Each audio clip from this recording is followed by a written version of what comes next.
I always thought money couldn't break a family. Turns out, it just needs the right amount and the right people to prove you wrong. My name's Sarah Collins.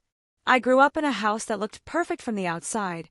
White picket fence, trimmed lawn, smiling Christmas photos. But behind those smiles was a constant tension, one that wrapped tighter every year like a noose around my mother's patience. My older brother, Ethan, was the golden child, the kind who could burn dinner and somehow be praised for trying. I was the quiet one, the responsible one, which in our house meant invisible. I didn't resent it at first. I thought that's just how families worked. Some people shine brighter, and some stay in the shadows holding the light. Everything changed when Dad got sick. He was a real estate developer, a self-made man, proud and stubborn. The type who refused help until the cancer had already eaten too much of him. I remember sitting by his bedside, watching his once strong hands tremble as he tried to hold a pen. He wanted to rewrite his will. Mom said it wasn't the time. Ethan said he'd handle things, which meant keeping me out of every discussion. I didn't fight it. Not then. But I saw the way Ethan hovered over Dad, whispering, always smiling that same smug, reassuring smile he used when he was hiding something. When Dad passed away 2 weeks later, we gathered in his study, mahogany shelves, dust, and the smell of old whiskey. The lawyer read his words in a voice too steady for what it meant. I don't remember every sentence, just the part that cracked me in half. To my beloved son, Ethan Collins, I leave the Collins estate and all financial assets. To my daughter, Sarah Collins, I leave my books, my love, and the hope that she finds her own success. Books. He left me books. Everyone turned to me, waiting for tears or a scene. I just smiled, that numb, robotic kind of smile that people mistake for grace. Mom dabbed her eyes. Ethan placed a hand on my shoulder, pretending sympathy. Dad knew you'd make your own way, he whispered. I wanted to scream, but I didn't. Not yet. 4 months after the funeral, I stayed in the small apartment I rented downtown, working 2 jobs just to afford rent and ramen. Ethan sold the family home, bought a Tesla, and moved into Dad's penthouse. Every time I saw his face on Instagram, standing on the balcony that used to be ours, something in me cracked a little more. Then one day, an email arrived. It was from Dad's lawyer, or rather his assistant. She said there'd been a discrepancy in the original will. Something about a sealed letter Dad had left that wasn't read aloud. She asked if I could come in privately. That night, I barely slept. I kept thinking, what if Dad did mean to leave me something? What if Ethan tampered with it? My stomach twisted with guilt and hope. Hope, that stupid, dangerous feeling I should have buried months ago. When I finally met the lawyer, she slid a thin envelope across the table. My name, in Dad's handwriting. I could barely breathe as I opened it. Inside was a single line. If you're reading this, Sarah, then you already know what he did. No signature. No explanation. Just that one cryptic message. I looked up, shaking. What does this mean? The lawyer hesitated. Your father mentioned an additional account. Offshore. But the records are missing. Your brother might know more. That was the moment I felt the anger rise, slow and cold, like poison. All my life, Ethan got everything handed to him. But this wasn't just favoritism. This was theft. And for the first time, I didn't want to forgive him. I wanted to make him pay. I didn't go straight to Ethan. I spent days digging. Old emails, tax forms, even Dad's worn leather briefcase that Mom had forgotten to empty before she sold the house. Every piece of paper smelled like dust and betrayal. Then, in the lining of that briefcase, I found it, a folded receipt from a bank in the Cayman Islands. My father's signature. The date. Just 3 weeks before he died. It wasn't just an account. It was hidden money. Millions, if the lawyer was right. That night, I stared at the ceiling of my tiny apartment, the city humming outside. I couldn't sleep. The image of Ethan's smug face replayed in my head like a bad dream on loop. He knew. He'd known all along. So I made a plan. Ethan was hosting one of his networking dinners, basically rich people pretending to care about charity. I hadn't been invited, of course, but I still had one advantage. Family. The kind of bond people don't question until it's too late. I showed up unannounced. The valet looked me up and down, clearly wondering if I was lost. I wasn't wearing a designer dress, just my mother's old coat. Inside, everything glowed gold and glass. People laughed too loudly, clinked champagne flutes, and called Ethan's name like he was a celebrity. When he finally saw me, his smile faltered just for a second. "Sarah," he said, recovering quickly. "You made it. Didn't expect. Didn't invite me, you mean?" He chuckled. "You know how these things are. Come on, let's talk somewhere quiet." He led me to his office, closing the door behind us. The soundproof walls swallowed the party noise, leaving only our voices. "You found something," he said immediately. I froze. "What makes you think that?" "Because you wouldn't be here otherwise." That was Ethan. Always 2 steps ahead, always pretending he knew everything. I set the folded receipt on his desk. He didn't even flinch. "Where did you get that?" "Dad's briefcase. You remember, the one you told Mom to throw out." He sighed, rubbing his temples. "Sarah, you don't understand. Dad's money wasn't what it looked like. Some of it wasn't clean. Stop lying." "I'm not lying," he snapped, finally raising his voice. "I protected you. You wouldn't survive the kind of people he worked with." I stared at him.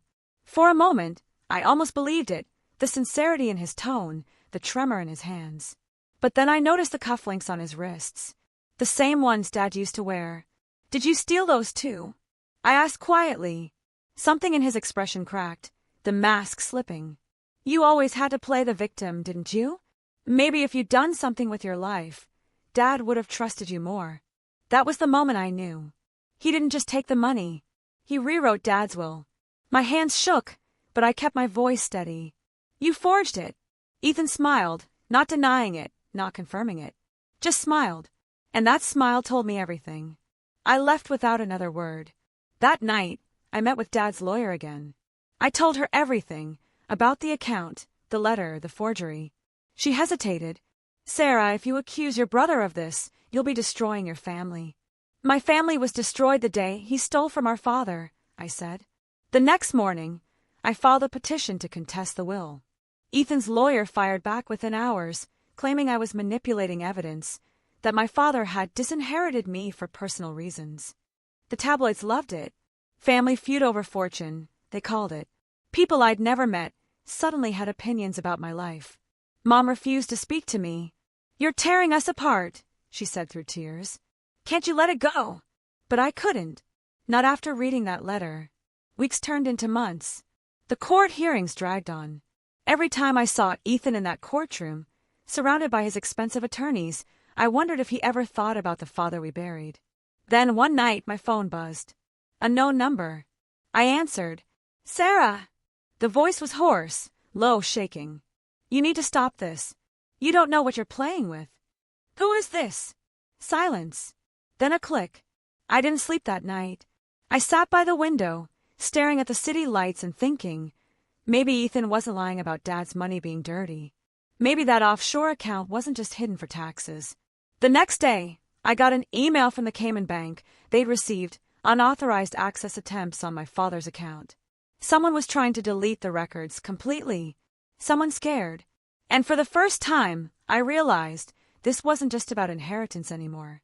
This was about survival. The more I searched, the more everything fell apart. 2 days after the Cayman Bank email, I received a message from someone named Daniel Reeves. He said he used to work with my father. "Meet me in person," the email read. "Your father wasn't who you think he was. Neither is your brother." Every instinct screamed, "Don't go." But I couldn't stop now. I met him in a dim diner off Route 14, the kind of place where people disappear into their coffee cups and no one asks questions. Daniel looked older than the picture I'd found in Dad's old files, grayer, thinner, but his eyes were sharp. "You're Sarah," he said quietly. "You look like your father. What did you mean by your email?" He leaned forward. "Your father had partners. He moved money for people, dangerous people. That offshore account, it wasn't just savings. It was their money." I felt my throat tighten. "Are you saying my dad was laundering money?" Daniel didn't answer directly. He wanted out. He knew it was wrong. That's why he tried to rewrite the will, to protect you. Ethan stopped him. It hit me like a punch. My father hadn't abandoned me. He tried to save me. Ethan wasn't protecting the family. He was protecting himself. Daniel handed me a flash drive. Everything you need is on this. Proof. But be careful. Once they know you have it, they'll come for you. I wanted to ask who they were, but he was already standing. When I blinked, he was gone. That night, I sat at my kitchen table with my laptop open, staring at the files. There were bank statements, emails, coded transactions. Ethan's name appeared on every one of them. He'd taken over Dad's operation after his death. That was the real reason he forged the will. My hands trembled as I called Mom. She didn't answer. So I tried Ethan. Straight to voicemail. Then my phone buzzed. A text. Stop digging, Sarah. This isn't just about us anymore. No name. But I knew who it was. I packed my things, shoved the flash drive into my coat pocket, and left. I didn't know where I was going, just away. Away from him. Away from all of it. But when I reached the parking lot, Ethan was already there, leaning against his car. His face was pale, eyes hollow. Give me the drive, he said. Dad wanted the truth out. Dad's dead, he hissed. And if you keep going, you will be too. I froze. You wouldn't. He stepped closer. You think this is just me? You have no idea who I'm dealing with. You can't win, Sarah. He looked terrified. And for a brief moment, I saw the boy I grew up with. Not the liar, not the thief, but my brother. Help me fix this, I whispered. We can go to the FBI. Turn them in. His voice cracked. It's too late. He reached for the flash drive, but I pulled back. His hand caught my wrist. Rough, desperate. We struggled, shouting, crying, slipping between rage and panic. Then I heard it, the sound of tires screeching. A black SUV turned into the lot, headlights cutting through the fog. Ethan's grip tightened. They're here, he said. Before I could react, he shoved me hard. I fell backward, hitting the asphalt just as he ran toward the SUV, waving his hands. They didn't stop. 3 shots. Then silence. I crawled toward him, knees scraping the cold concrete. He was lying face down, blood spreading beneath him like spilled ink. I pressed my hands against his chest, whispering, Ethan, please. He looked up at me, eyes glassy, mouth trembling. I didn't mean to, he breathed. I just wanted to be him. Then his eyes went still. The police called it a gang-related shooting. They said I was lucky to be alive. I didn't feel lucky. I gave the flash drive to the authorities, but it was too late. Most of the accounts had been emptied, the evidence gone. The men behind it all vanished into smoke and numbers. The newspapers wrote about a tragic family caught in financial corruption. They didn't write about the little girl who just wanted her father to see her. Mom never forgave me. She moved to Florida, said she couldn't live in a place that reminded her of her sons. Sons. She never said daughter. I sold what little I had and left the city. Sometimes I walk by expensive neighborhoods, see people laughing behind glass windows, and wonder what it feels like to have a family that doesn't destroy itself over what can't be taken to the grave. Dad's books sit on my nightstand. His favorite was The Great Gatsby. I finally understand why.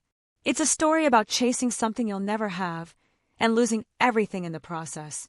Last night, I found another letter between the pages. His handwriting again, faint but certain. Money divides the weak, but guilt destroys the strong. I don't know if he meant Ethan or himself, but either way, he was right. Sometimes, late at night, I dream of the house, the white fence, the smell of summer grass. Ethan is there, Dad too. They're laughing, the way they used to. I try to walk toward them, but my feet never move. That's when I wake up, alone, surrounded by silence and memories I can't sell. And I realize the truth I should have learned long ago. Some inherit money, others inherit pain. And I inherited both.